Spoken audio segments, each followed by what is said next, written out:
One. Good evening, everyone, and welcome to the August 12th, 2020 meeting of the Brighton Town Board. I'm Bill Maley, your Brighton Town Supervisor, and I appreciate you joining us for our Town Board meeting tonight, which we are again holding remotely on Zoom.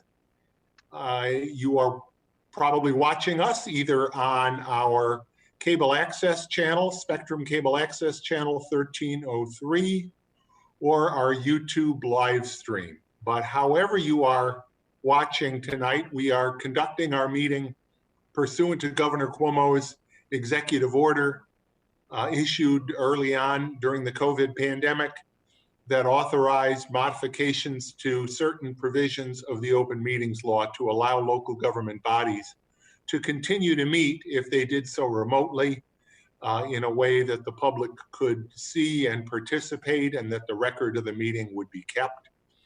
And we've done that since March, and we want to continue to do that in a way that is as open and accessible to the public as we are under normal circumstances. We have our ASL sign language interpreters to make our meeting accessible to the deaf and hard of hearing community. Thank you, Sam and Allie, who are our interpreters this evening.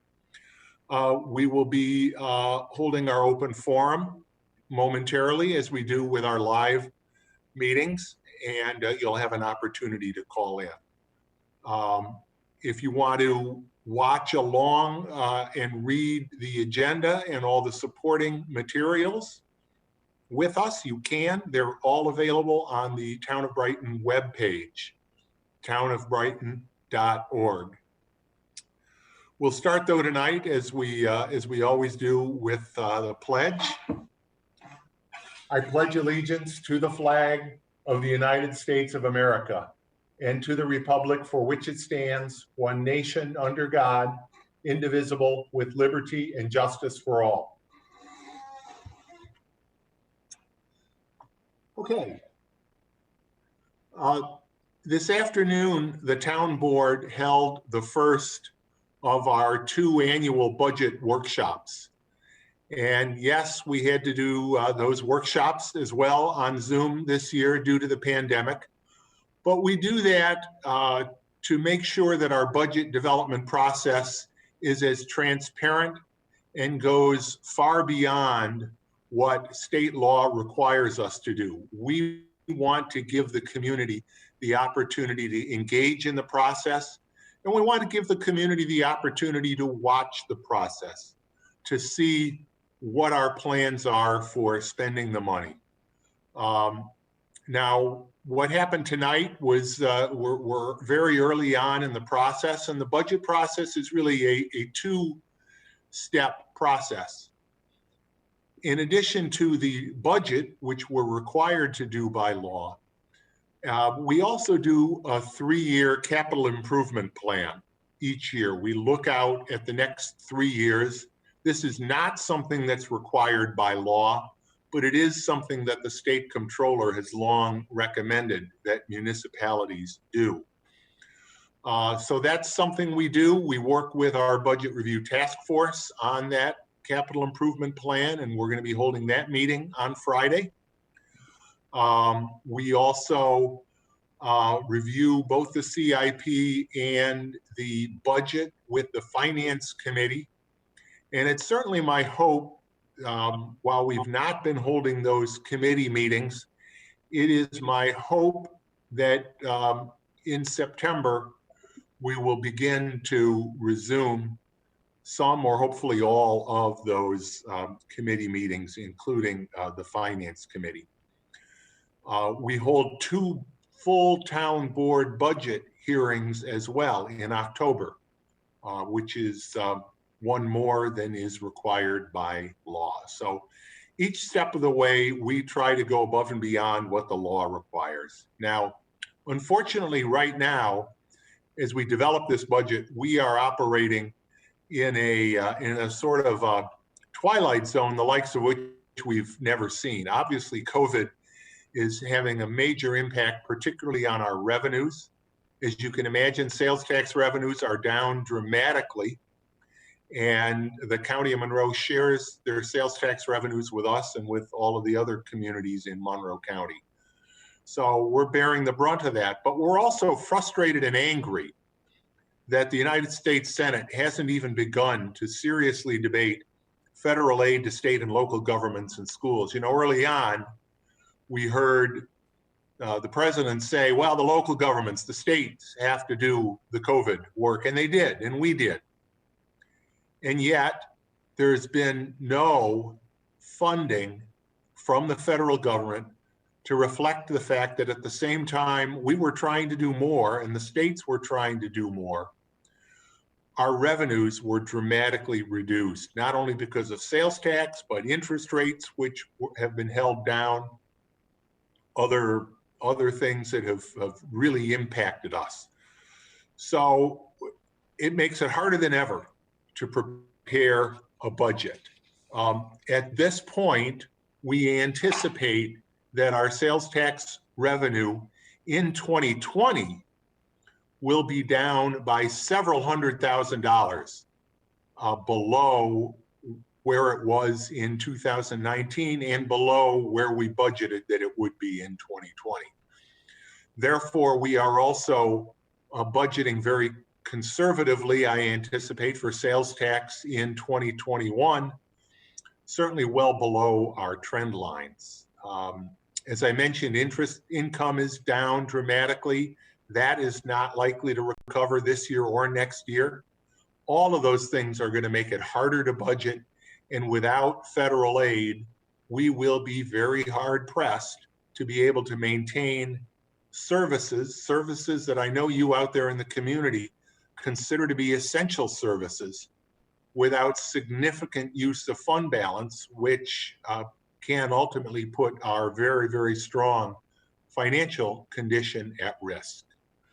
So throughout the budget process this year, I will continue to update the board, but just as importantly, update the community as a whole until we take final action to approve a 2021 budget, which will in all likelihood take place in late October, as it normally does.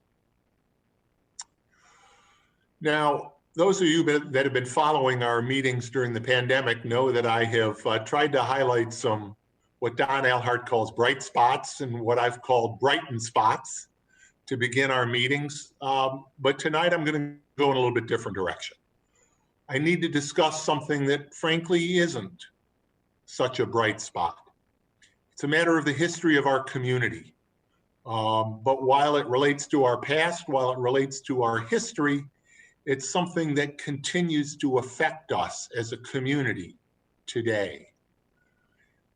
You have no doubt read some of the coverage in the Democrat and Chronicle and elsewhere about restrictive covenants that were placed in deeds or otherwise recorded in county records in suburban communities, Brighton included, that prevented Blacks, in some cases Jews, people of other backgrounds, from purchasing certain homes in those communities.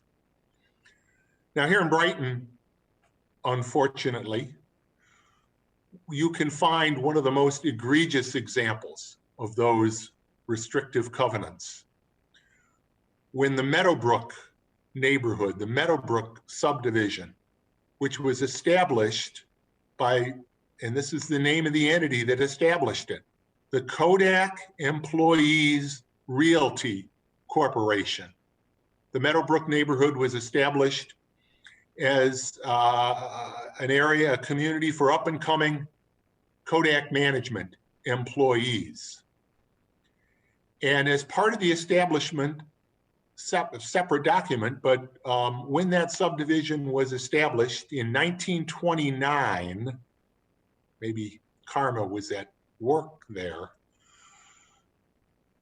that a certificate of restrictions was filed, and a lot of it related to the size of lots and two-story houses versus one-story lot and a lot of other things.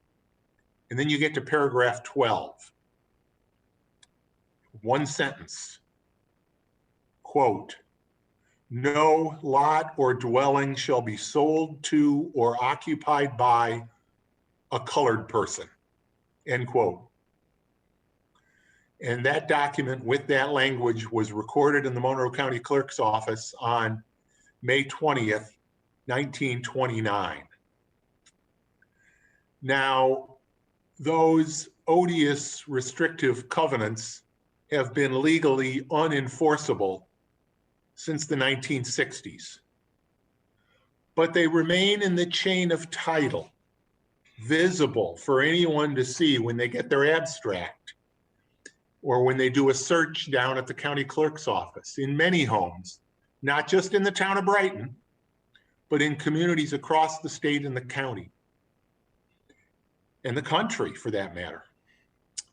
I recognize the impact that these restrictive covenants have today on people that own those properties, particularly people who own those properties that would have been affected or excluded by such covenants.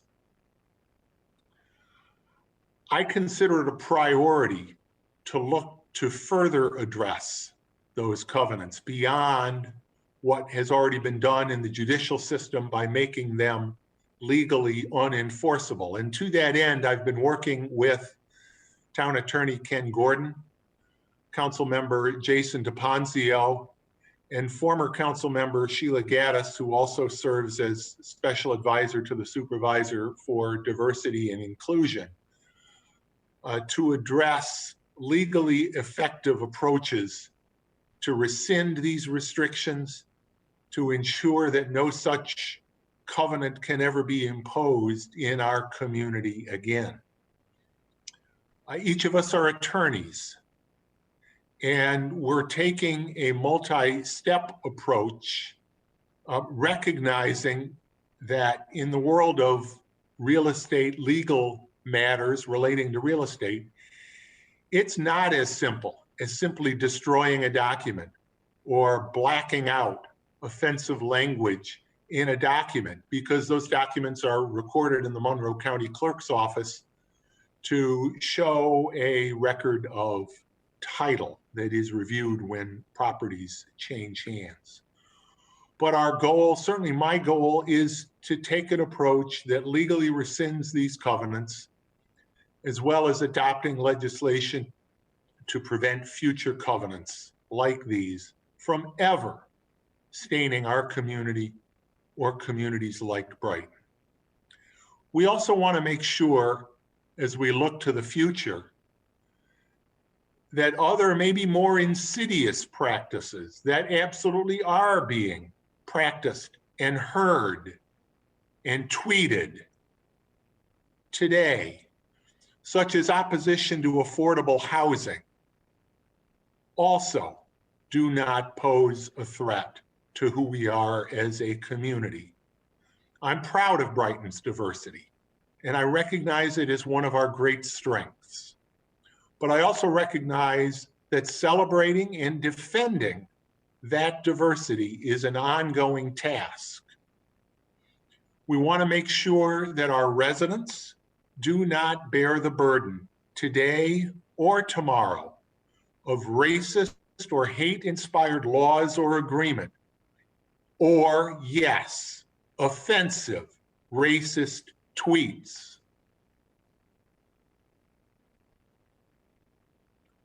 Those actions work to undo the very things that make us strong as a community. And I'm committed to working with people in the community, as well as the group of that I mentioned before, to take our community and hopefully beyond.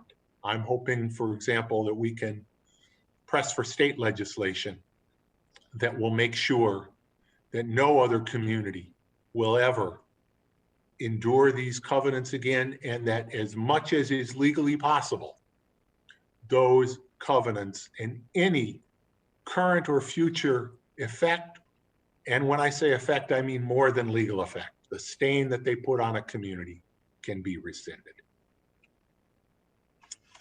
Bill, if I may, Yes. I can report that there has been significant interest in the Meadowbrook neighborhood, which is my neighborhood where I reside, in looking into the process in order to formally revoke the offending provision from those deed restrictions that were recorded back in 1929.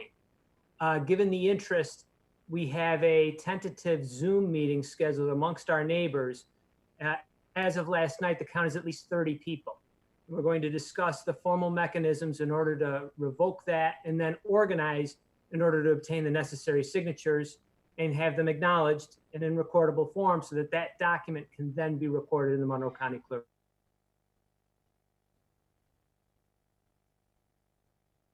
You know, Jason, but that's certainly, as you look at the covenant in your neighborhood, it does provide for a procedure for rescinding based on on a document that's signed and recorded by 3/4 of the lot owners. There may be other ways of doing it. We may have to go that approach, but however we do it, we want to work and facilitate neighborhoods like yours, but as well as individual properties. I mean, in your neighborhood, that restriction is set forth in a separate covenant because it was established all at the same time when Kodak, think about it, Kodak set up this subdivision. There are probably other individual properties or other neighborhoods that were established at different times in different ways where those restrictive covenants may be in a deed itself, or some other document. So it's really going to take a holistic approach to address it as a community, but I'm committed to doing that. And I appreciate the help you, Jason, Ken, Sheila, and Sheila's firm have already given to this effort. So more to follow. Bill, if I may, I'd be happy to carry the flag on this issue in the Struckmart neighborhood as well. I was I really wasn't shocked by it because I knew to expect such covenants. They're very common all across America, I believe. But in our Struckmart tract, there are restrictive covenants, which, to the point of absurdity, the exclusions for residents in my neighborhood are such that I scratched my head and said, well, I wonder who can live here. But according to this tract restriction. Yeah. But I would not be in favor of removing them from the title. That's not what I'm suggesting. We can't. Legally, Legally, those documents are in the title, and I don't believe that a title company would, or that the clerk itself would allow that to be done. And I know the clerk. Because I know the clerk is very much involved with this as well. County Clerk Jamie Romeo has also been engaged in trying to address this issue on a countywide basis. What we're trying to do is tie up even more. Unfortunately, as we've seen, even decisions of the Supreme Court can sometimes be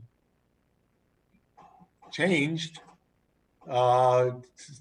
Different justices, unfortunately, come to a different place sometimes. So I want to make sure that whatever approach we do take is as broad as possible, but I am quite certain will not include either removing documents, physically, or altering physically documents that already exist. There are other legal means that we're going to be working on and working with title companies, working with clerks, making sure we've got legal support so that we can do it. But certainly I think in neighborhoods where it is a neighborhood-wide phenomenon, yeah, we're going to want to work with the neighborhoods and the neighborhood associations, because if we wind up needing to get a large number of residents to sign these documents, if we ultimately determine there's no other effective way to legally rescind them, then it's going to take some legwork. happy to participate, and I can focus on my own neighborhood, but I think as a matter of I think they're of historic importance just to show how far perhaps we've come, but where we've come from as a marker. Well, we haven't come far enough, and they clearly, this is not, this is very different from a panel on carousel, for example. There are legal implications to title companies, but this is something that has to be clearly repudiated, rescinded from a legal perspective in a way that it can't, like some horror movie character come back to life. Because it is a horror. It is a horror that people were told, and we know the history of our country has not only these involving where people can live. Remember, it's not just own. This language prevents people from even staying at these properties. So. Very good.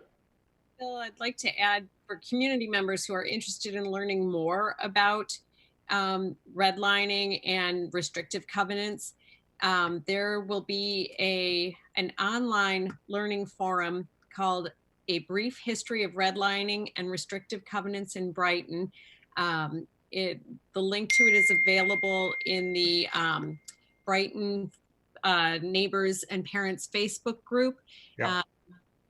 Drawing on work done by Richard Rothstein, as well as our local folks who are engaged in this, including, and I'm going to draw a blank on his name all of a sudden. Shane Wiegand. Yes, thank you. And I believe Kelly Cheadle is assisting with bringing this forum to life. So I encourage residents to check out the Facebook page and search for the title one more time. That title is A Brief History of Redlining and Restrictive Covenants in Brighton. And it'll be Thursday, August 20th from 7 to 8:30 p.m. By remote, I believe, Zoom. Yeah, I know they're still working on the exact logistics of whether they're going to use Zoom or some other remote, but yeah, I'm sure we'll hear more as we get a little closer. And I will say an hour and a half will barely scratch the surface on the history, but it's an excellent way to start understanding the depth and spread of this. There's also a very thorough work written by it's a Yale organization, along with the no, not that one. No, it's a document that is specifically about restrictive covenants, specifically in the Rochester area, written by a Yale organization, as well as the Community Land Bank group. And there's a link to that document also available, I think, in part of the Facebook notice describing the meeting on the 20th. I've only read part of it. It is damning and very thorough. Much work to do, but I'm glad we are taking constructive steps towards unraveling this one. Yeah. Okay. We will now continue on to the open forum. And I don't believe we have had any calls come in yet, but that's probably because I haven't given the number yet. The open forum, as always, is an opportunity for anyone who wants to call in with a question or a comment. We'll try to address it. It doesn't have to be about a matter that's on the agenda tonight, although it can be. You don't even have to be a resident. The number to call for the open forum is 303-472-5885. 3060. Again, 303-3060 to call in to the open forum for tonight's meeting. If we do get any calls, it's obviously a little tougher doing it here on Zoom when we're meeting in person in the town hall auditorium. There's someone in the room that raises their hand and comes up and we recognize them and it goes on. It's a little different for those of you out there tonight that want to call, that want to talk about something. But again, 303-3060 is that open forum number. We will continue on, but if we do get any questions or comments, we'll circle back and address them. So now if I could have a motion to approve tonight's agenda, please. So moved. Second. Any discussion? Hearing none. Dan, please call the roll. Councilmember DePonzio, Aye. Councilmember Werner, Aye.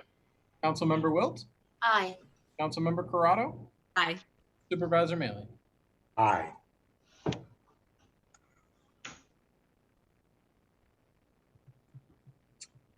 We have one public hearing tonight, even though it takes up about half your packet. It is a public hearing on the proposed Panero Road Refuse District. As you know, we've been talking for years about refuse districts, and neighborhoods continue to seek to establish them to save money, but also to limit the number of times garbage trucks drive down their street. So we have received an entire packet of materials here, and we're going to hold the public hearing tonight. Dan, has the necessary legal notice been given on this public hearing? Yes, Supervisor, the notice was in the July 8th edition of the Brighton Pittsburgh Post. Thank you. Then I'm going to ask our, I think our Commissioner of Public Works, Mike Guyon, if you would give us some background on this. I declare this public hearing to be open. Yeah, real quick. Like many of these districts, many of the refuse districts, we were approached by several residents that had interest in the district. So Chad Roscoe from our office takes care of that. He generated the documentation and the paperwork for the folks in the district boundaries. And the residents set off to circulate the petitions. They circulated petitions, and approximately 70% of the parcels in the district boundary signed a petition in favor of the district. That equated to about 68.8% of the assessed value. The first year cost to the district to pick up their refuse is $272.56. We have completed an environmental review, and a negative seeker is in your package. These are, just as you said, Supervisor, it's an opportunity to reduce your refuse collection costs, also to minimize the amount of refuse truck traffic on your street. It's a great deal for the residents. And even though the price has gone up somewhat in recent years, and a little extra when a district is first formed, that is still significantly less than what the rack rate, if you will, from the large refuse hauling companies, or even the smaller refuse hauling companies in the area. So is there, I know we're sort of taking calls not only on the open forum, and we have received a call, by the way, and I'll go back and address that once we finish this matter. But I do want to give the public the opportunity to call in. We have not gotten any letters relating to this proposed district, but as Mike said, close to 70% of the assessed valuation of the properties in the district, which really covers the entire length of Panero Road. I can't remember whether there are, I mean, look here, I know almost all of them are Panero Road addresses. I think they all are. They Nope, all are. there is a South Winton Road, Just I address. think one, Bill. Yep. one South Winton Road address. And other than that, all of the properties on Panero Road are included in the district. So, oops. What did I do there? Supervisor, if I could chime in here, please. Please. Ken Gordon, Town Attorney. So in reviewing the resolution that I prepared for this matter, I had a misunderstanding as to the number of properties that were being included in this district. And you will see in one of the whereas clauses that it refers to only 6 properties on Panero Road being included in this district. In fact, I guess you were telling me all of the properties. Yes, they are. Plus Yeah. one property on South Winton. So when we get to a point in time where the resolution is moved and seconded, I would ask that a change be made in the draft resolution to reflect the fact that all of the properties on Panero Road and the one specified address on Winton Road are included in the proposed district. Yes. And we have still not received any communication relating to this district. I do think people have had the chance to call in, and so I am going to declare this public hearing to be closed. And I would accept a motion with the provision that if you would strike the sentence from the second paragraph that says said proposed district is to include 6 properties on Panero Road. Ken, I don't know if you need to replace that language because we have exhibits that reflect the actual properties that are included. So I guess my thought is if we get a motion with that one sentence removed, is that good from your perspective? I'm reviewing it now. Yeah.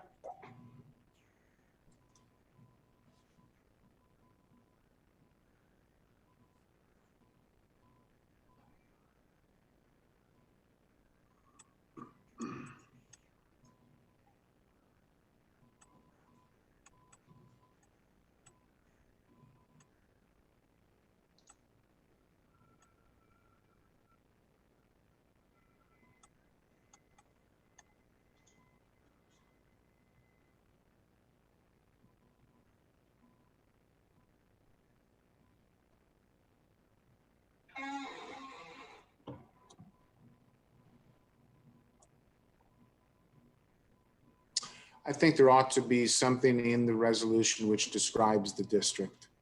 Then let's if we could, that say that the district shall include the properties listed in an attachment to correspondence dated June 30, 2020 from Susan Wentworth, Town Assessor, attached to your 2. Bill? Yeah. You know, there's 37 parcels. You could just, all the parcels do have frontage along Panero Road. Could simply change that 6 to a 37. They're not all addressed Panero Road. Only one is not, but they're all on Panero Road. I was just doing that myself, recounting the properties. I counted 36 properties on Panero Road and 880 South Winton Road. I think that would be a more accurate description. Okay, that's fine. Then with that change, I'm going to make that change and send that to the town clerk so he has a final version of that. Great, thank you. With that change, can someone make the motion to approve the proposed creation? Chris? Bill, with this change, I move that we adopt the resolution as suggested, with the amendment suggested by the town attorney. Second. Thank you, Robin. And Bill, can we just reference the map that's attached to? Well, I think that all of that is included in the packet. So I think it's all part of the record. But I'm happy, the resolution itself doesn't need to recite each property, within its four corners. And you said there are 36 properties 36 on properties. Panero and 1 on South Wind. the map seems to highlight 2 on South Linton. Chris, one on South Winton has a Panero street address. It's 14 Panero. Oh, 14 is Panero. Very good. Yep. I thought, how did it jump from 880 to 14? I wasn't sure. Good. But So we have a motion by Chris, seconded by Robin. Any discussion? And we still have not received any input from any residents concerning this public hearing. So hearing no further, actually, I have one Christine, yes. uninformed question, so I'd like to be informed. When we establish a refuse district, all of the residents in that district, the cost is the same for all properties, correct? Is the cost per property in all refuse districts typically negotiated to be the same across the town? Or do we have districts that are? There are two parts to answer that. There are a couple of old districts that, rather than being done on a flat benefit derived basis, are done based on the assessed valuation of the properties. It's only 1 or 2 of them. In those, the cost varies from house to house. In addition, there's a little extra added to new districts just to cover some of the administrative costs of setting up the district. But then after that, yes, it goes out to bid, and the bid is, at present, they're separately broken out. We've had discussion over the years about consolidating them, frankly, in part to make the work of the finance department and the assessor's office a little bit easier, and the clerk, I guess. But for right now, we have all of these different refuse districts in different neighborhoods, and sometimes multiple districts in a neighborhood. So when the bid goes out, the hauler has to submit a bid for each district. Oh, well, can submit a bid for each district. They're not required to. Part of the thinking early on was that perhaps some of the smaller haulers doing all of the districts in the town might be too much.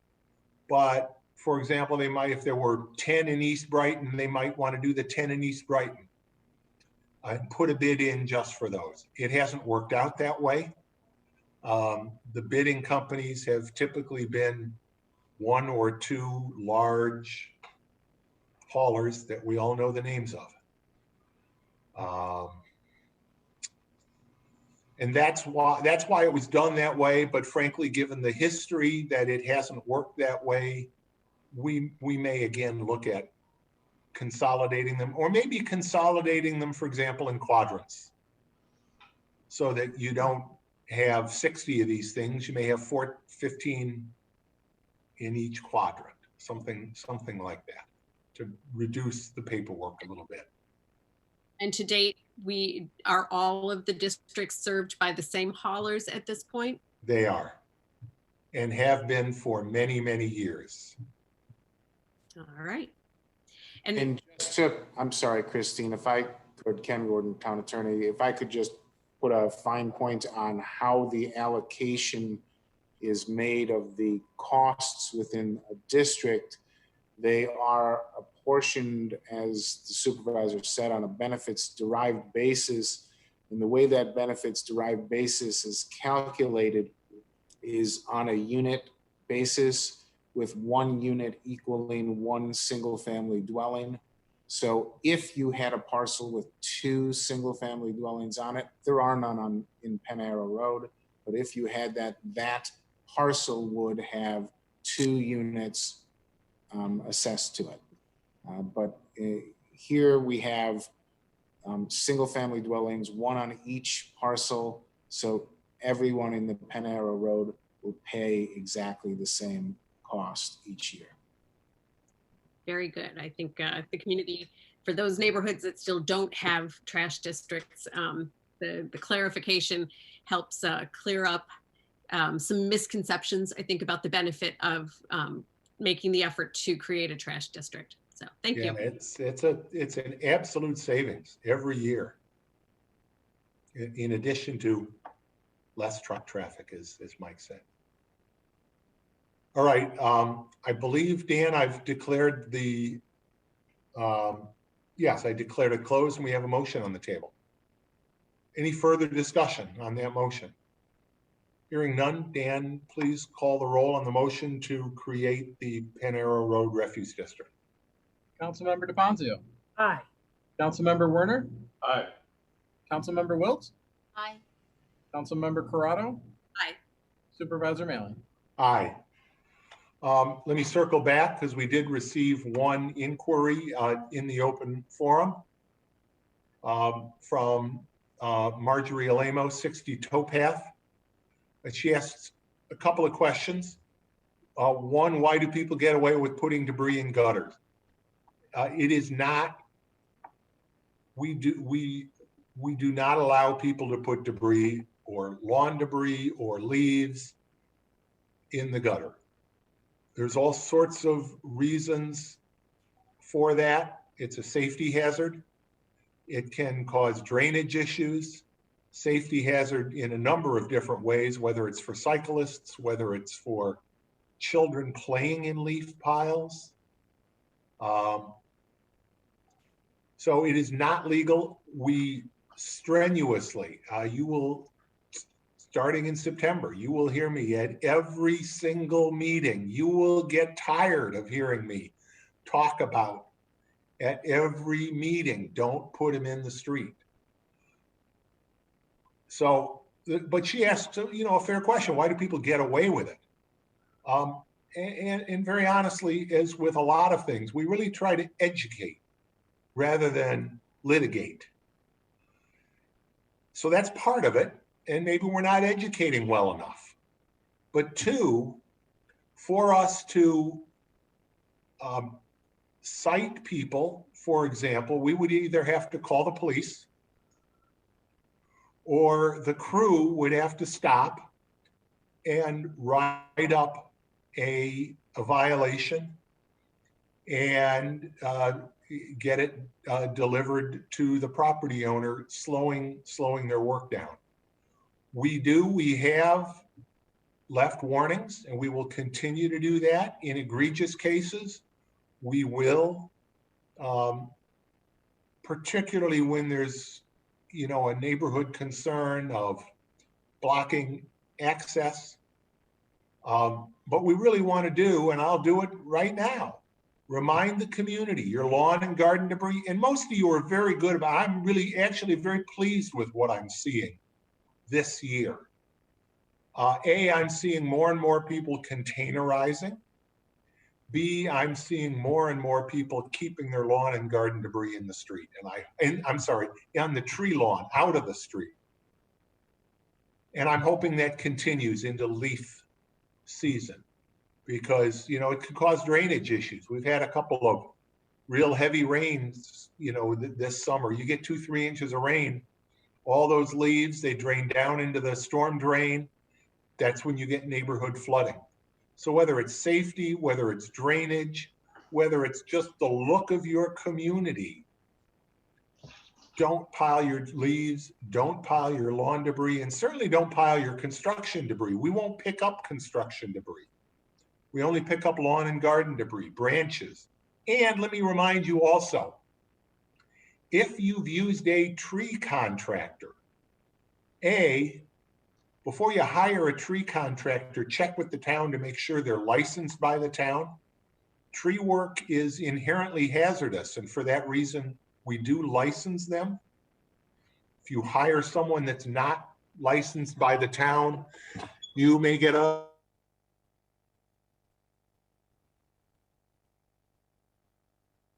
because they may not have insurance. But just as importantly, the tree service provider must haul away any tree debris. If they cut a tree down, or if they cut a whole swath of trees / big bushes down, they cannot leave the material on the street. They must haul it away. And we will enforce that if necessary as well. It's hard to know sometimes. You see these piles and you say, boy, I wonder if that resident actually took them down, but it's hard to know who really did. But those are some of the rules that apply. The other question is, why do kids play outside with no mask? Kids, big kids, you know, it's not an age-driven issue. Two factors. One, masking is absolutely an important thing. However, if people are maintaining social distancing, particularly outside, they can do so without masks. If they're not able to maintain social distancing, whether they're inside or not, they should put a mask on. If you're walking down a trail or riding a bike down a trail and someone's coming, put your mask on. If you're walking with someone that's not a member of your immediate family, put a mask on. But again, based on the way the governor's order reads, and frankly, based on our philosophy of education, what the police department will generally do, for example, if there's a big party, you should not be afraid to call 911. If you see a big party going on next door to you and everybody's unmasked, call 911. And we will respond, and we will work to educate those people. And we might even bring a few masks in the police car for them. We want people to wear masks, but it is the enforcement, the legal enforcement by the police department under that executive order is a little bit less than clear. So wear your mask. If you're playing, if you're working, if you're walking on the trail, if you're standing in line at one of our great shops to get into the store, and once you get into the store, wear your mask. And then we won't have to worry about calling the police for education. We won't have to worry about calling an ambulance to take you to the hospital. Wear your mask, please. This isn't over yet. Masks work. They're not 100%, but they help. Please wear your mask. Thank you for those questions, Mrs. Alemo. We will now move on to communications. Can I have a motion to receive and file our communications tonight? So moved. Second. Was that Christine? Yes. And then Robin, okay. We have two letters, one from Marguerite Parfit, and this summarizes that it's Ray Black Lives Matter. There's a lot in her letter. It's in your packet. What I would say is I appreciate that letter, and you're right. Black Lives Matter, period. I know I have been to a number of events that relate to Black Lives Matter. I know Robin has. I think everyone but Chris, who was out of town, was at an event at Temple Brith Kodesh last week that wasn't directly a Black Lives Matter event, but it was an event relating to improving communications between police and community, sponsored by a group of ministers. So there's a lot going on in the community, and I really want to encourage people to, be active, because Black lives do matter in this community, in other communities. Are there, and I appreciate Ms. Parfit, your communication. I also, I just want to make sure we've got the date right here, because Christine forwarded it. Yes, okay, it is June 10th. All right, it just got forwarded later. We also have communication from Region 4, the state DOT, which is actually the Finger Lakes region, requesting comment on the Department of Transportation's document entitled Procedures for Consultation with Public Officials in Rural Area. This isn't really a rural area, but I'm interested in what the DOT has to say about consultation with public officials, because sometimes they do a great job, sometimes not so much. So I'm going to look at what they have here. The deadline for responding is not until the end of September, I believe. So if there's a response, I'll do so. Any further discussion on those two items of communication? Hearing none, we have a motion to receive and file those. Dan, please call the roll. Councilmember DeFazio, Aye. Councilmember Werner, Aye. Councilmember Wilt, Aye. Councilmember Corrado, Aye. Supervisor Maley. Aye. Moving on to committee reports. Again, our committees have not met. I am hoping to be able to do so. The town attorney and I have been talking about how we might do it, whether it would be in person, whether it would be some kind of a hybrid model, or whether it would be a full Zoom, which does incur some additional costs. But I would like to, assuming that conditions stay relatively positive as they, or negative, I guess is a better way to put it, that if we can do so safely, because those committees are an important part of how we get input from the community and operate in a really transparent and an engaged way. It gives us a lot of opportunity to talk about the important work. So with that, we'll hear reports from the chairs of those committees, even though they haven't met, and start with Robin, Community Services Committee. Thank you, Bill. As you mentioned, the Community Services Committee was not scheduled to meet since the last town board meeting, but I do have some updates from our department heads. From our recreation department with regard to summer camp. This is the last week of our full summer camp program, and we've had a great summer thus far.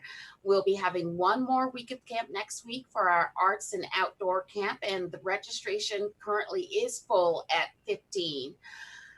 With regard to our recreation programs, our virtual and online programs continue to be added to the Rec One public registration portal, and they have been very well received by the community. We're returning to some in-person program offerings following all health and safety protocols.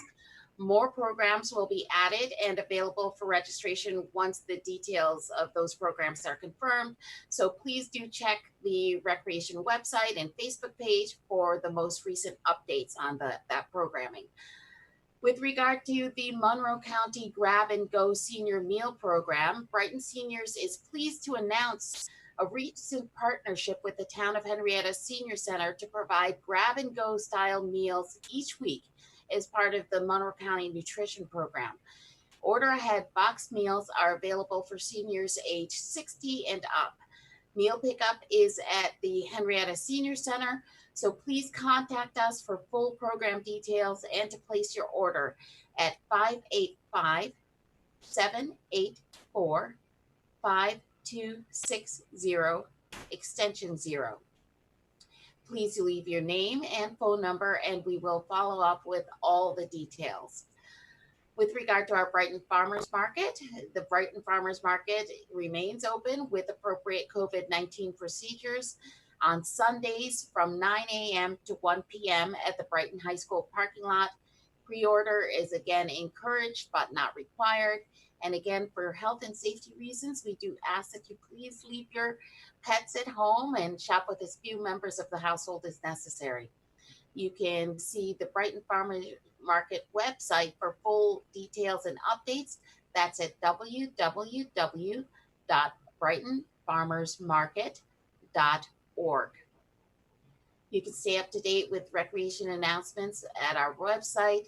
That is www.townofbrighton.org/rec, REC, or on our Facebook page, www.facebook.com/Brighton Recreation. And then an update from our Parks Department. We continue to take reservations over the phone for lodge and pavilion rentals. All renters are informed of COVID-19 expectations, including limited facility capacity and social distancing requirements. We continue to post various signage in all of our parks to keep users updated and informed about best practices. The biggest challenge has been in requiring masks or face covering when using the outdoor restrooms. That is to keep our staff safe.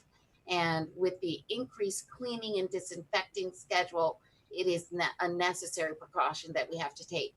We realize that you're out and about in the parks, but if you do need to duck inside to use the facilities, we ask that you don a face covering. Basketball continues to be classified by the state as a high-risk activity. Therefore, the basketball rims at Buckland Park remain down. Corbett's Glen continues to be a social distancing challenge, and we anticipate that additional parking restrictions will be implemented to keep traffic safety issues at a minimum. We continue to rent fields and schedule various youth athletic programs and games under the New York State guidelines. We work closely with all groups to monitor for compliance. As critical outlets for recreation during the pandemic, the parks continue to be very busy, and we're doing our best to keep up with maintenance demands with limited staff. We ask that the public please help us by observing the COVID-19 safety protocols that have been implemented in accordance with New York State guidelines. We do have a brief update with regard to our census count. At 75.1%, Brighton's census response rate is finally at that 3/4 mark, but we're still trailing the response rates of our neighboring communities. The town of Penfield is at 78.1%. Parrington is at 79.6%, and Pittsburgh is at 82.5%. Census workers will be working in accordance with reopening protocols throughout the summer to try and reach those who have not yet completed their census forms.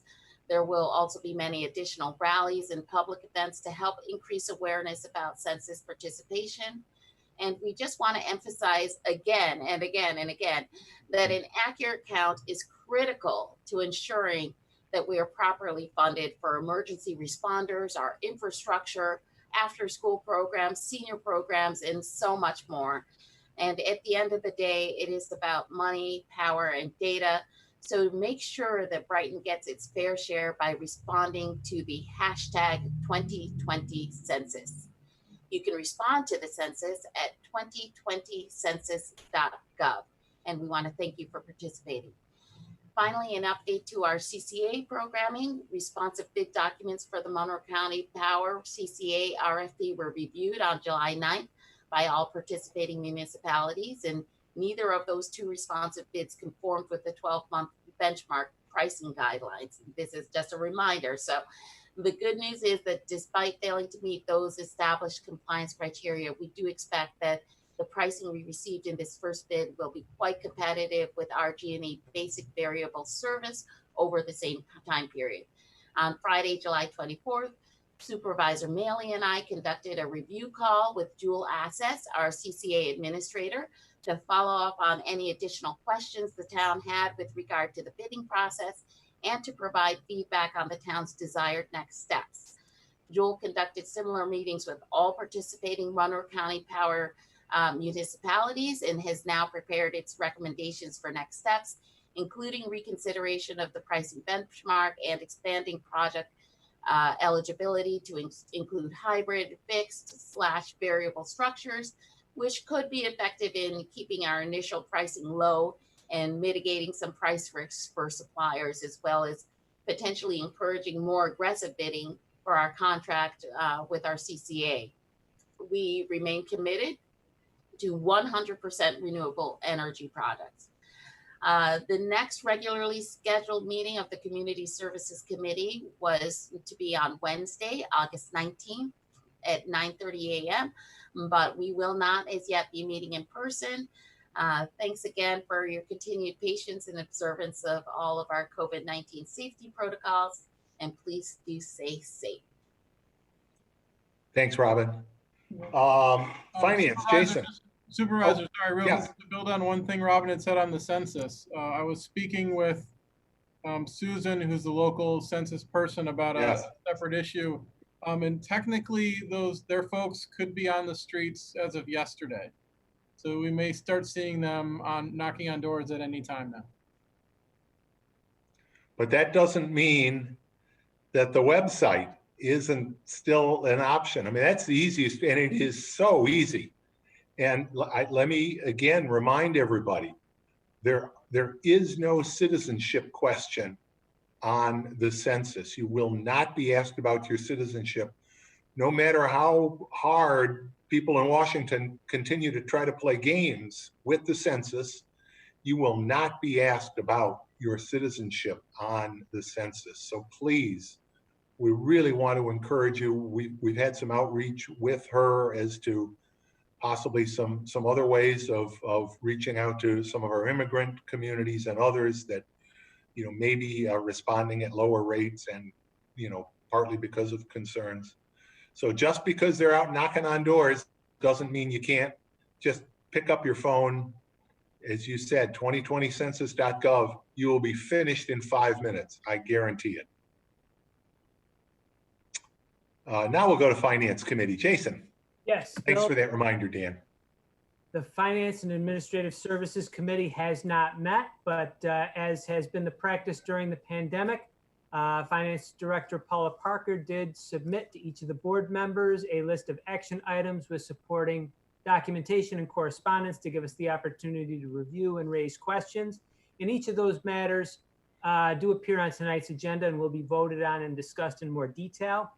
And again, like with our other committees, our regularly scheduled meeting would have been on Wednesday, August 19th at 8:30 in the morning. We haven't had any summer hours meetings because they've all been canceled.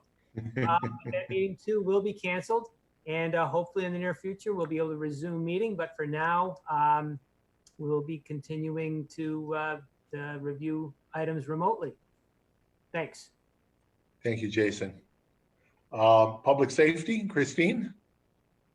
Well, public safety was to have met yesterday, and as has been the case all summer long, we did not meet.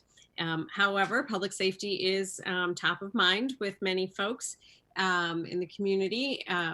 Let's see, as you had mentioned, Bill, there was a gathering last Wednesday evening on the lawn at Temple Brith Kodish. It was the Monroe County Alliance for Transformation of Community and Police Chat with the Chiefs. The acronym, which rolls right off the tongue, MCATC. MCATCP. I tease poor Marlo Washington about that every time too. They did not have a marketing team at work on that title. But it is an alliance. But they've got a team. They've got a good team of people. Yeah. And it was an outstanding group of people bringing the community together, faith leaders, public safety officials, and government officials together to continue a conversation about what policing in our communities could be. And it was also a very good coming together of folks who don't often connect. And it was an opportunity to understand perspectives on both sides, community members and public safety officers. In Spanish, there's a phrase called hablando, that says, hablando se entiende la gente. And it's got a double meaning to it. It means by talking, people understand one another. And by talking, people understand themselves. And a lot of that happened over the table, over the many tables spread out, socially distanced in the fresh air, as officers from not just Brighton, but also the other municipalities in the region heard from community members, and community members learned from the police officers about the day-to-day and what community policing means to them. One of the most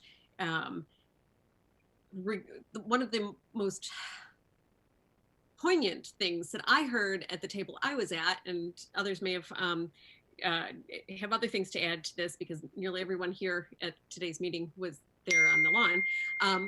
But the officers seated with me and community members pointed out they got into policing because they wanted to do good things, protect people, and get the bad guys. They didn't get into policing to become feared or destructive in any way. And that was a big and a very important part of the conversation. It changed the tone instantly. There was much more captured that evening, and I understand Chief Catholi will have some more to share with us at some point further in the series of these conversations around the community. And the next one, Chief, is in East Henrietta, or not East Rochester. Sorry. The next one's going to be held this Monday at 6:30 p.m. in Hilton. I don't have the exact address in front of me. For those who follow social media, you can probably go on the Monroe County Sheriff's Office Twitter feed, and there should be something up there. Yes. And these. You said Hilton, Dave? I sort of Yes. cut off. I just wanted to make sure everybody heard that. Hilton. So, and whether you live in Hilton or not, you are welcome to participate in those conversations. They are open to all in the region. So that was a rewarding evening in a lot of ways, and a very important part of the overall process of revisioning policing in our region. There was, let's see, also Brighton Volunteer Ambulance. They have been busy preparing their budget requests for the coming year, and they presented their preliminary budget needs to the town board this afternoon. Brighton Police are scheduled to do the same next Wednesday, August 19th at 4 o'clock, and the community can participate, listen in on those hearings by Zoom and YouTube. And the next public safety meeting, if restrictions are lifted, will be Tuesday, September 8th at 8 o'clock in Town Hall in the lower level meeting room. If members of the public have any matters regarding public safety, they can be brought to my attention or to the attention of any member of the committee. And you can find contact information for everyone and more detail at townofbrighton.org/public safety committee. And I apologize for the dinging in the background. I haven't figured out how to silence the one alert. Yay, technology. I was wondering who was dinging there. Thanks, Christine. Chris, Public Works. Angels are doing things everywhere, apparently. Wonderful. Chris, you're muted. The Public Works Committee has also not been able to meet. However, Commissioner Guyan has kept me abreast of what's happening in the department. The sidewalk replacement program is underway with Roman Construction, who has begun to repair sidewalks throughout the town. They're currently working on Hampshire Drive, and they expect the work on sidewalks will be completed in the second week of September. The highway crews have finished milling and paving Chelmsford Road.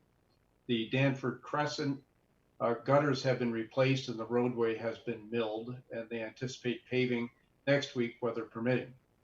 Highway crews will begin to replace the storm sewer on Ambassador Drive, and once that construction is complete, the town will mill and pave the roadway surface on Ambassador as well. We anticipate that the project will be completed by the end of September or beginning of October, depending on the weather.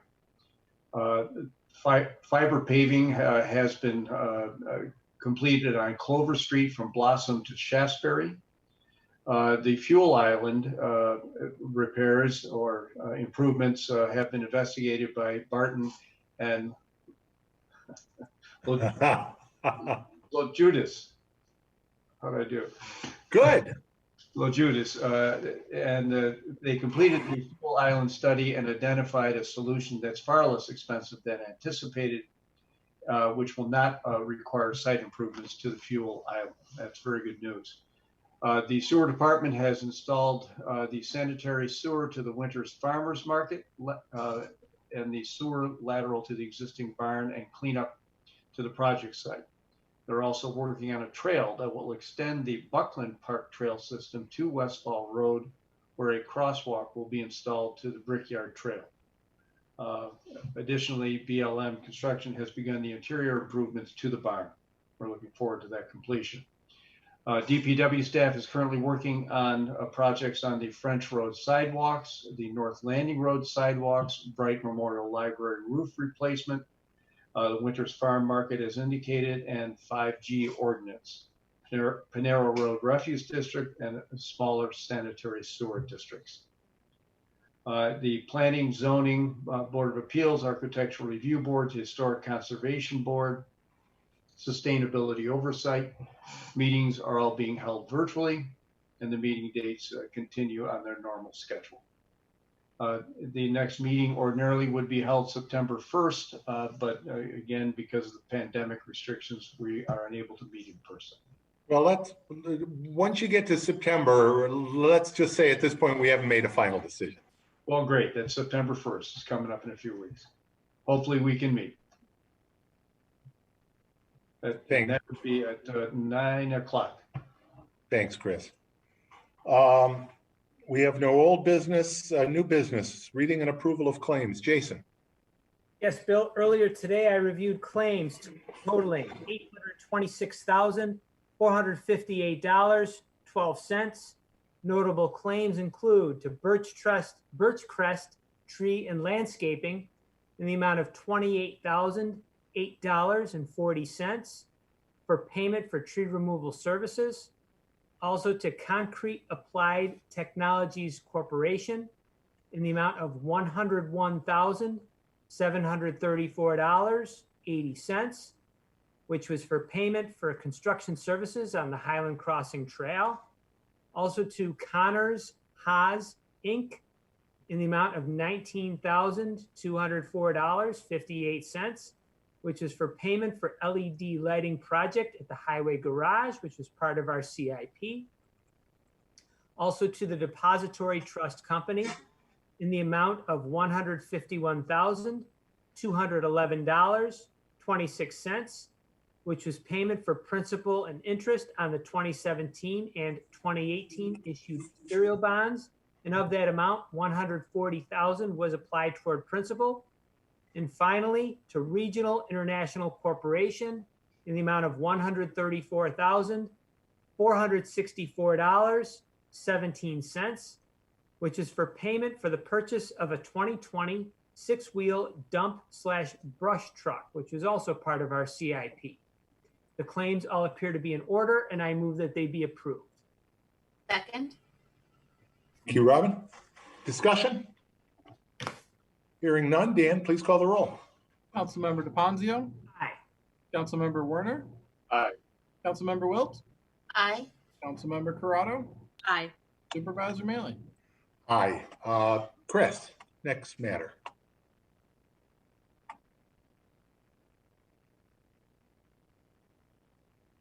Oh, mute, still muted. I'm not used to being muted, Bill. The next item is to authorize the supervisor to execute a 10-year contract extension with Monroe County Department of Transportation for continued maintenance of the traffic signal at the intersection of North Landing and Forest Hill Roads. I move that we adopt the resolution before us. Can I have a second? Okay. Is there a second? Yes, Jason, second. Oh, okay. As you see from the letter,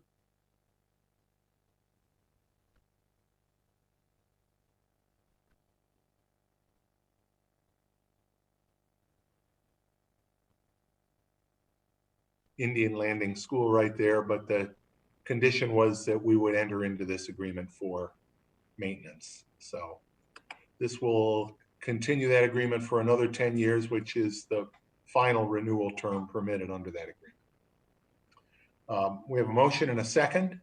Any further discussion? Hearing none. Dan, please call the roll. Councilmember DeFazio, Aye. Councilmember Werner, Aye. Councilmember Wilt, Aye. Councilmember Corrado, Aye. Supervisor Mealy. Aye. Next matter is a matter relating to the promotion of Everett Garcia. These are the happy ones. Everett Garcia, who is currently assistant engineer, Mike has recommended be promoted to the position of engineer. Can I have a motion on that, please, Jason? Yes, with respect to approving the promotion of Everett Garcia from assistant engineer to town engineer, I move we adopt the resolution as prepared by the attorney to the town. Second. Chris. And that will be effective, proposed to be effective August 17th. He would be placed at step 1 of group 11 of the salary schedule with a 26-week probationary period, which of course is standard for internal promotions. You all know Everett. Everybody knows the great work he does. But Mike, do you want to, tell the community what great work Everett Garcia does? Because he really is. From day one, we've been very fortunate to have Everett. Yeah, Everett is exceptional and well deserving of this promotion. He, without him, I couldn't do my job. I can tell you that. He keeps the projects moving. He does a great job in keeping everybody informed of what's going on. Everett also is sort of our IT guy. He keeps us aware and apprised of all the, new stuff that happens in technology, and honestly keeps the department moving forward in that aspect. He's a great asset to the town of Brighton. Yes, he is. I still remember 5 or however many years ago it was when he was recognized as the Young Engineer of the Year by the American Public Works Association. And we were all joking, we don't let him out of the building here. We don't want anybody else to know what a great guy Everett is. That was the running joke that whole evening. But very pleased to have this recommendation from you. We have a motion with a second. Any further discussion? Hearing none. Dan, please call the roll. Councilmember DeFazio, Aye. Councilmember Werner, Aye. Councilmember Wilt, Aye. Councilmember Corrado, Aye. Supervisor Mealy. Aye. I would note, actually, unfortunately, there are so many casualties of I shouldn't use that word because obviously there have been many casualties, but so many programs and activities that have been lost due to the COVID virus. And Everett, as well as Jose Caraballo from the police department, were scheduled to attend the Latin Leadership Development Program through the United Way this year. And that, along with the African American Leadership Development Program, both were canceled We hope that next year it will be able to be held again, and that both Everett and Jose will be able to participate in 2021. But congratulations, Everett, if you're watching at home. Next, Jason. Yes, the next matter seeks to authorize a budget transfer in the amount of $3,150 from the Highway Road Repair Road Materials account to the Highway Road Repair Sewer Construction Repair account to cover additional cost in replacing damaged storm sewer on Ambassador Drive. I move that we adopt the resolution as prepared by the attorney to the town. Second, Robin. Mike, any input on this? Yeah, real quick. We've been trying to stay ahead of all of our other work, and as part of the ambassador, we had Villager do some work out there, and the work included the replacement of the laterals to the homes. Required a bit more asphalt replacement and restoration. So that's what part of this money will be used for, is just to pay for that work. Thank you. We have a motion and a second. Any questions? Any comments? Hearing none. Dan, please call the roll. Councilmember DePonzio, Aye. Councilmember Werner, Aye. Councilmember Wilt, Aye. Councilmember Corrado, Supervisor Maley. Aye. Next matter, Robin.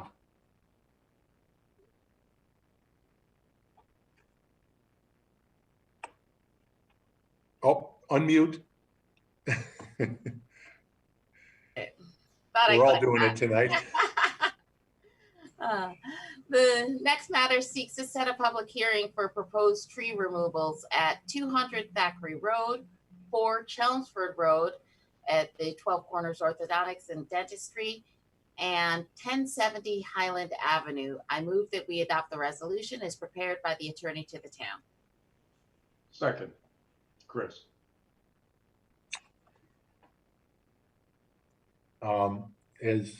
As is the case, these are removals that we're handling pursuant to our tree law.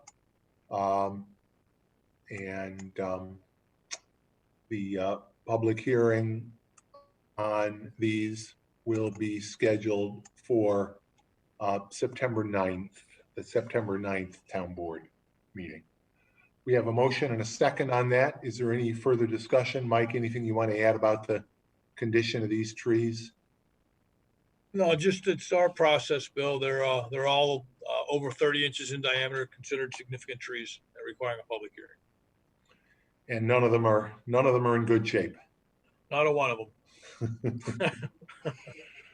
We have a motion and a second. Further discussion? Hearing none. Dan, please call the roll. Councilmember DePonzio, Aye. Councilmember Werner, Aye. Councilmember Wilt, Aye. Councilmember Corrado, Aye. Supervisor Maley. Aye. Next matter, Christine. All right, on the matter of approving the new retention and disposition schedule for New York Local Government Records, LGS-01, issued by the New York State Archives, I move that we adopt the resolution before us. Second. Thanks, Robin. Dan, anything you want to say about this? Yeah, this beast of a document has been a long time coming. In the past, there were, I believe, 4 different records retention schedules for different aspects of government across the state that fall under the purview of archives and education. And they've consolidated all of those into one document. So it should be much more consistent. Everybody will be, literally everyone will be on the same page. So we'll be able to move forward. And, I submitted this letter and then I thought to myself, perhaps I shouldn't, because we couldn't destroy anything. No documents could be, I say destroyed, that's the language used in the, in the official parlance, but we couldn't get rid of any records until we passed this. So my job might have been a whole lot easier if I'd not submitted this memo and we waited until closer to January 1st deadline. But wanted to make sure and do it because it's records. We an electronic world, but we, wade in a sea of paper every day. So we need to stay on top of that. And this is a long time coming, and glad to see it. Thanks, Dan. Wonderful. Further discussion? Supervisor Ken Gordon, attorney for the town, if I may. When Dan refers to this document as a beast, he's not exaggerating. This document is 451 pages of details as to what you must do with each category of document. And if something is not listed, if there is a record that is not listed, then you cannot dispose of it at all until you get further guidance from the state archives. And the reason I wanted to jump in here is because some of the departments have raised a question as to how long the town must retain the health screening records that are being made in connection with entering town facilities in connection with the pandemic. And I spent a little time going through the 451 pages, and it would seem that there is a section that deals with public health matters and specifically screening documents, and says that those documents must be retained for 3 years. So I wanted to share that with you, Supervisor, and the other department heads here, but perhaps that's a topic that we can discuss at one of our staff meetings to make sure we are all on the same page. Absolutely, because you may have seen communication earlier today from another, it's a good question. It's an important question. So thank you for that. I have responded to that, and you'll see a copy of that in your email after this meeting. Love it. Love it. Thank you. Okay, then we have a motion and a second on this beast. Any further? Hearing none. Dan, call the roll, please. Councilmember DePonzio? Aye. Councilmember Werner? Aye. Councilmember Wilt? Aye. Councilmember Corrado? Aye. Supervisor Maley? Aye. Chris? The next item is to set a public hearing for the proposed creation of Extension 107 of the Brighton Consolidated Sanitary Sewer District. I move that we adopt the resolution before us. Second. Thanks. Chris, I called on you not only because it's a public works matter, but I just wanted to make you unmute again. You didn't have to be cued that time, but and you nailed it. Mike, if you can talk about this sewer district extension. Sure. This is 2 parcels pretty close to the Henrietta town line there on Edgewood Avenue. 1139 and 1195 would like to extend the sewer district so they could tie into the public sanitary sewer. Parcel 1139 is occupied by a resident. The other parcel 1195 abuts the canal and is a vacant piece of property currently. The project involves a small extension of our sanitary sewer. It's an 8-inch sewer. It'll be dedicated to the town. That'll be installed at the cost of these 2 properties. There'll be no debt service associated with the district. These districts will also, once in the district, will have to pay the standard operation and maintenance costs of the town and the pure waters. So we're just looking to schedule that public hearing. So see if there's any comment on the district bill. Great, and that too, we would be holding on September 9th, if this passes. Thanks, Mike. Any further questions, comments? Hearing none, Dan, please call the roll. Councilmember DePonzio? Aye. Councilmember Werner? Aye. Councilmember Wilt? Aye. Councilmember Corrado? Aye. Supervisor Maley? Aye. Matters of the supervisor. We've finished the second quarter, and Paula has our expense and revenue report through the end of June. Paula? Yep. So I'm going to just go over a little bit about the budget for 2020. I don't want to bore everybody with throwing a bunch of numbers at you. But our operating budget for the current year was a little over 26 million relating to the general highway, library, and debt service funds. For those funds, we levied, excuse me, a little over 15 million in taxes, about 58%. We had 5% of that consisted of appropriated fund balance of 1.4 million and a reserve of 85,000. The remaining 9.5 million is all in revenue other than real property tax. So of our revenue, of that 9.5 million, 55%, a little over half, consists of our sales tax, 4.3 million, and our mortgage tax, which is 925,000, just under $1 million. So we all know we've been talking about sales tax due to COVID. The first quarter sales tax came in very strong. We actually overshot our previous first quarter collection by about 138,000. I have not received the second quarter yet. That payment is due here in August. We expect, though, that's going to be down significantly, and that trending through the end of the year, we will probably be down about 15% in that neighborhood, depending on what happens as we go through the fall. Not good news. Mortgage tax, we're hoping that our first payment that we received is 51% of what we budgeted. That came in very strong. And we're hoping the second payment, which isn't until December, will be just as strong.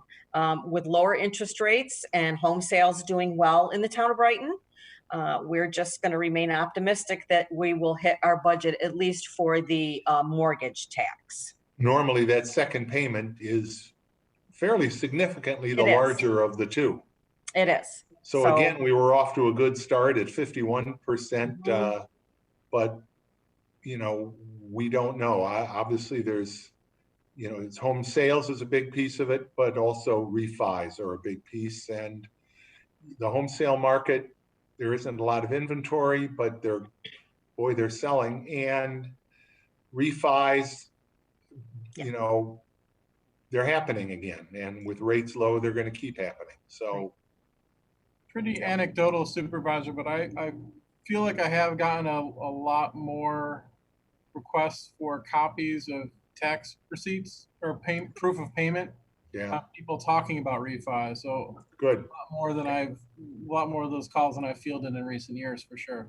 Fantastic. Excellent. So what we've got remaining is about 4.3 million. And this is where sort of a part of the other sad story lies. So we've collected 51%. Sounds good, doesn't it? We're halfway through the year. We've collected 51%. No, not really. We're usually between 65 and 70% at this time during the year. We've collected all of our pilots, of course. We collect those early in February, as we do with the property tax. Our interest earnings are sadly lagging. We talked about a little bit about that earlier. When we went into the budget, we decreased from about 2.5%, knowing that rates were going to decline in 20. So we cut the budget to between 1 and 1.25%. And then through the COVID and the epidemic, the feds lowered the rate to just about 0. We're making about 0.25% on investments. So we're only at 42% of the projection there. That's not very good. But the other story is about our departmental income.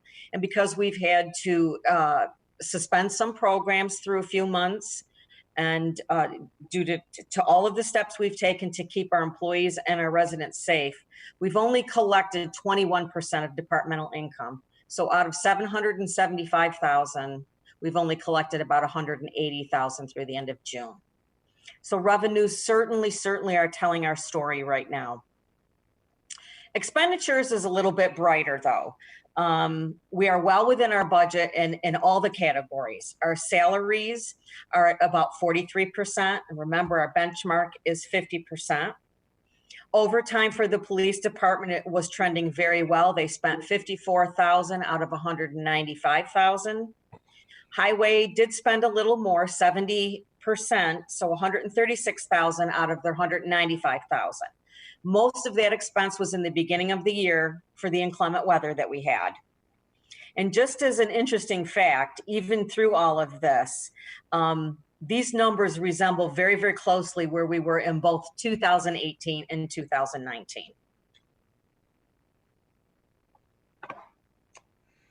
Thanks, Paula. Yep, hold on.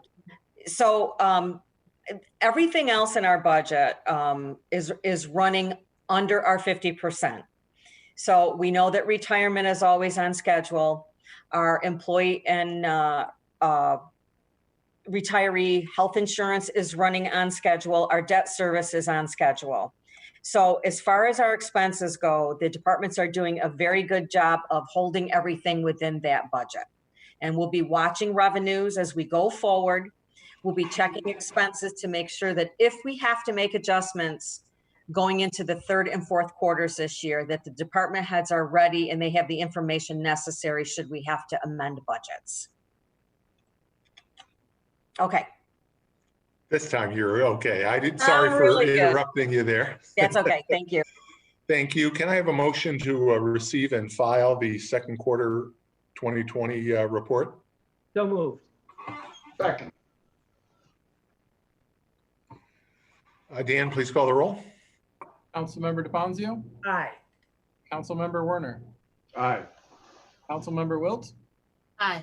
Councilmember Corrado, Aye. Supervisor Maley. Aye. I have nothing further. Matters of the attorney to the town. Thank you. Just briefly, Supervisor and members of the town board, I just want to let you know that the governor has, by executive order, extended the modifications to the open meetings law, to the laws regarding holding remote and virtual public hearings, and town clerk to the notary law in allowing remote notarization of documents through September 4th. That does not mean that will be the end of it, but as we sit here today, those modifications are effective through September 4th. The governor has been extending those on approximately a 30-day basis, and unfortunately waiting until the 29th and a half day before he issues the new executive order. So we'll probably hear something more on September 3rd or maybe even September 4th about whether there is yet a further extension. Thanks, Ken. Eternal optimist that he won't have to issue the next one. Time will tell. Speaking of which, matters of the town clerk. Well, as I am known to be the eternal optimist in the building, That's you. I will just say that I just want to put it out there for folks to start thinking about now. You know, we've submitted all the language for the school tax bills, which are right around the corner. And because we've had to make the decisions, you know, fairly far in advance to get things submitted for printers and things, we did put through there that we'll not be accepting payments in person in the clerk's office. So by mail, the Dropbox is back open. I did have to close that, you know, back in March when I was the only member of my staff who was able to work. That now that I have folks back, the Dropbox has become busier than it's ever been since we've installed it. And so that will continue into the school tax cycle, as well as, you know, credit card payments and check payments through the county website and payments through the 2 M&T branches here in town. So I'll bring this up again at the next meeting, as that'll be a lot closer to the start of the collection. We don't have any bills yet, so I still can't give anyone an amount to this point, but I did just want to just float that out there in advance to let folks know again, you know, at this point, you know, we will not be accepting payments in the office, which I'm over this COVID thing very much. We miss seeing people. It's one of the greatest parts of working here at the town is seeing our friends and neighbors and making new friends of folks, but you know, we're just not there yet. So mail it in. It'll help the post office. So there's the other bonus piece of this. You know, Dan, you are so right about seeing people, because I've observed over the years that during tax season, people come in to pay their taxes, and they very often come down the hall to the supervisor's office, and they may be just stopping by to say hello, but they may be stopping by with something they want to make me aware of, or a problem or a concern. And you're right, I look forward to tax collection seasons because we do get people in the door, and of course we haven't had that this year. A couple of related things to that. I can tell you, having talked to most of the supervisors in Monroe County, what your office is doing is, although not universal, it's very much the norm, particularly among the larger towns, and particularly here on the east side of town. The P's, Penfield, Parrington, Pittsford, are all only taking, well, they're not taking in-person payments in their town halls. So that's a good peer group. Yeah, thanks for reminding me. We're all consistent on that. And although I don't know if he did announce it today, he had talked yesterday that he was going to announce today. Adam Bello, the county executive, was going to be announcing a waiver of the credit card fees for payments made by credit card. So it may not have happened, but he said it was going to happen. So if it didn't happen today, it'll probably be released tomorrow. Matters of the town board. Nothing further. Then can I have a motion to go into executive session to discuss litigation and matters of employment of particular people? So moved. Second. Dan, please call the roll. Councilmember DePoncio, Aye. Councilmember Werner, Aye. Councilmember Wilt, Aye. Councilmember Corrado, Aye. Supervisor Maley. Aye. Thank you to everybody that joined us tonight, watching however you watch. Thank you, Allie and Sam. Appreciate your work, keeping us accessible to the community. We look forward to seeing you all at our next town board meeting 2 weeks from tonight on August 26th, 7 p.m. Again, we'll be doing it remotely, so you'll be able to watch us on Spectrum Cable Channel 1303, or streaming live on our YouTube stream from the link on our town webpage.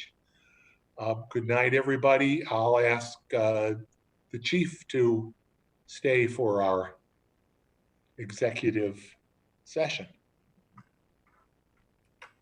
And of course, the town attorney.